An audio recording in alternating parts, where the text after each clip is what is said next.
Good evening everyone. How are you? I hope you all be fine. So today I am moving towards next video for class 10 from history chapter 2nd, nationalism in India. And the topic is, today is the new topic, the idea of Satyagraha. Okay, lecture 3. So the topic is the idea of Satyagraha. So first of all you should know what is Satyagraha. Satyagraha Hindi word आप लोग को लगता होगा देखकर as it is सत्य truth, आग्रह means insistence, है ना, insistence of truth, that is Satyagraha. So if I ask you what is satyagraha, so it is like a method of agitation and protest based on truth and non-violence. Truth तो समझ आ गया. एक new word आपको लगता होगा या may be आप लोग पहले पढ़ चुके होंगे, non violence. What is non violence? Being harmless to self and others under every condition. मतलब कुछ भी हो जाए, जैसी भी कंडीशन हो जाए, you will not be harmful for anyone, even for you also, है ना. जहाँ पर आप किसी के लिए भी हार्मफुल नहीं होंगे, हर एक कंडीशन में आप हार्मलेस रहेंगे. That is non violence. And this is policy that was used by Gandhi ji, Mahatma Gandhi. Why I am using here Mahatma Gandhi? So why I am using here Mahatma Gandhi? Because Mahatma Gandhi started Satyagraha first of all in South Africa and then in India. So now moving towards the topic. So Mahatma Gandhi returned to India in Jan 1915. From where? From South Africa. South Africa से 1915 में जैन में India written हुए. वहाँ पर उन्होंने क्या किया था? He also fought against racist regime in South Africa. So you know about South Africa and you have already read in class 9 about South Africa, so no need to explain this thing. So in South Africa or in India also, but at that time it was very new. What is here? With a novel method of mass agitation. Novel means so new that have never been seen or used or thought before. That's why it is called novel method. What is novel method? Means so new that have never been seen, used or thought before. That is novel method. Mass समझ आ रहा है, public. Okay. And agitation means people in huge numbers. तो सारे लोगों को gather इन्होंने किया और इतना न्यू आइडिया था जिसके बारे में ना कभी किसी ने सुना था ना देखा था. सत्याग्रह, आप बताइए, ट्रूथ बोलकर या फिर उस वे पर चलकर क्या कोई कुछ कर सकता है? बट इतना बड़ा मूवमेंट इन्होंने स्टार्ट किया और सक्सेसफुल भी हुए. ऐसा नहीं कि अकेले इन्होंने किया, बट सबको यूनाइट जो किया, सब स्टार्ट किया, आइडियाज़ दिए, वो इनका था. और भी बहुत सारे लीडर्स थे, ऐसा नहीं कह सकते हैं कि नहीं थे. कुछ लीडर्स वायलेंट बहुत ज़्यादा थे, बट इन्होंने क्या, नॉन वायलेंस अपनी जो पॉलिसी थी उसको अडॉप्ट किया था. Okay. So in South Africa he started and now in Jan 1915 he came to India. And this satyagraha emphasise the power of truth and the need to search for truth.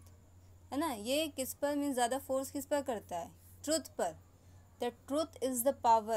If you use truth, then you can be win. है ना. फिर आपको वहाँ पर कोई भी हरा नहीं सकता, आपकी डिफीट नहीं हो सकती है. What he said, if the cause is true, if the struggle is against injustice, then no need to physical force to fight the oppressor. Oppressor, the person who do bad thing with others, that is called oppressor. एक oppressor होता है ना जो दूसरों के साथ बुरा करता है. तो अगर आप इनजस्टिस के अगेंस्ट, अपनी जो आपकी जो स्ट्रगल है वो इनजस्टिस के अगेंस्ट है और आपके साथ ट्रूथ है, आप ट्रूथ के साथ हैं, तो फिर वहाँ पर फिज़िकल फोर्स की कोई ज़रूरत नहीं होगी. and without being aggressive, a satyagrahi who are running on the way of satyagraha, that is satyagrahi, so can win the battle through non violence. यहाँ पर बिना अग्रेसिव हुए जो सत्याग्रही है वो ये जो पूरा बैटल है, स्ट्रगल है, उसको विन कर सकता है. कैसे? With the use of non violence. That is the policy of Mahatma Gandhi. Means truth non violence, यही इनकी पॉलिसी थी और इसी के बेस पर इनको पूरा स्ट्रगल स्टार्ट करना था और उसमें सक्सेसफुल होना था. Okay, so this could be done by appealing to the conscience of the oppressor. Means what he said कि यहाँ पर किसी को कहने की कोई ज़रूरत नहीं है ना. To see the truth we can't make them see to use violent. ऐसा नहीं है कि आप वायलेंस का यूज़ करेंगे तभी वहाँ पर आप विनर हो पाएंगे, है ना. ये जो स्ट्रगल है किसके लिए? ट्रुथ के लिए. और लास्ट में अगर ट्रुथ के बेस पर आप कोई भी स्ट्रगल आपने स्टार्ट किया है तो लास्टली आपको क्या मिलेगा? ट्रायम्फ. मीन्स ग्रेट विक्ट्री मिलेगी. महात्मा गांधी का क्या कहना था? His believe was that through the use of non violence जिसको इन्होंने धर्म भी कहा है, dharma of non violence, we can unite to everyone. Gandhi ji का क्या कहना था यहाँ पर? देखें ना, that he called dharma of non violence. कभी कभी क्वेश्चन नॉन वायलेंस, सत्याग्रह, इससे बहुत मोस्ट ऑफ क्वेश्चंस आते हैं. और 3 जो नीचे आप 3 पॉइंट्स देख रहे हैं, that is also important in the examination as written point and as well as for map work also. Map में भी बहुत ज़्यादा ये क्वेश्चन, इससे रिलेटेड एक क्वेश्चन आपका ज़रूर से आएगा मैप में, ये 3 से. ओके, सो धर्म इन्होंने क्या किया? धर्म ऑफ नॉन वायलेंस जहाँ पर आप किसी को हार्म नहीं पहुँचा सकते, नहीं पहुँचाएंगे, ये आपकी खुद का इनर फीलिंग होगी. और जो 3 मोस्ट इम्पॉर्टेंट जो सत्याग्रह इन्होंने स्टार्ट किया इन इंडिया, चंपारण बिहार में चंपारण, और वहाँ पर क्या हुआ था? That peasants they were struggling against the oppressive plantation system. मतलब पीजेंट्स नहीं करना चाहते थे प्लांटेशन, और ब्रिटिश को तो आप जानते ही हैं क्या वो कर रहे थे. पीजेंट्स नहीं करना चाह रहे, उसके बाद भी करवा रहे हैं, अपने अकॉर्डिंग वेजेस दे रहे हैं, है ना. और प्लस ऐसा भी नहीं है कि जो वहाँ पर प्लांटेशन हो रहा है इससे पीजेंट्स को बहुत प्रॉफिट हो. तो यहाँ पे पीजेंट्स के लिए इन्होंने सत्याग्रह स्टार्ट किया, that was against to oppressive plantation system. Second क्या है? Kheda, Gujarat. He organised in 1917. Kheda कहाँ आपको देखिए? District in Gujarat. वहाँ पर क्या हुआ था? Means these people were affected by crop failure. Crop वहाँ पर फेल हो चुकी थी.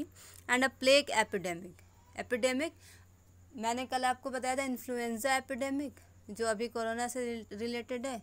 और ये जो प्लेग एपिडेमिक थी वो उस टाइम ये क्या थी? एक बैक्टीरियल डिसीज़ थी. इससे फीवर आ रहा था, वीकनेस आ रही थी, तो इससे लोगों को बहुत ज़्यादा लॉस हो रहा था. अब ऐसी सिचुएशन में क्रॉप फेल हो चुकी है, प्लेग एपिडेमिक हो चुका है. अब बताइए वो लोग जो रेवेन्यू देना है वो कैसे देंगे? Okay, so that's why they were demanding to be relaxed in revenue collection. कि ब्रिटिश गवर्नमेंट जो है उनको थोड़ा रिलैक्सेशन दे दे, या मे बी थोड़ा उनका जो अमाउंट है वो कम कर दे. बट ब्रिटिश वो नहीं मान रहे थे. So that's why they started satyagraha. अब यहाँ पर लोगों के पास इतने आइडिया तो थे नहीं कि खुद से ही स्टार्ट कर देते, या फिर इतने एजुकेटेड भी नहीं थे लोग. जैसे फ्रेंच रेवोल्यूशन में आप लोगों ने पढ़ा है ना.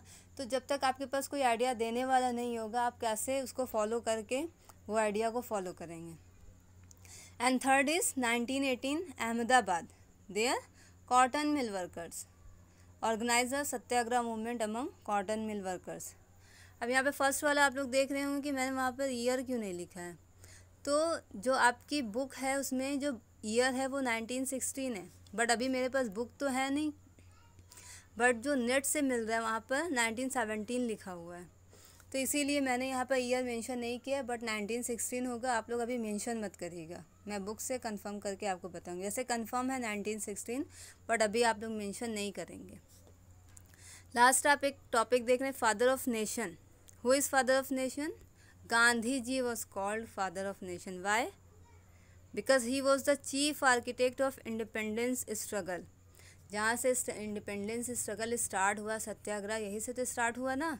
तो इसके आर्किटेक्ट किसे बोलेंगे आप? Gandhi ji. And he fought on the values of non violence, वहाँ पर उन्होंने कभी भी वायलेंस का यूज़ नहीं किया। और आगे अभी बहुत सारे टॉपिक्स आप देखेंगे जहाँ पर इन लोगों ने अगर कोई भी स्ट्रगल स्टार्ट किया जो वायलेंट होने लगा, तो वहीं पर गांधी जी ने उसको स्टॉप कर दिया। Okay, that's why he always used non violence. Okay, so this was the topic, the idea of Satyagraha. I don't think that there is any problem to you and these are the questions. Okay, तो इसमें आप लोग जो questions हैं अच्छे से देखिएगा, उसको नोट डाउन करिएगा।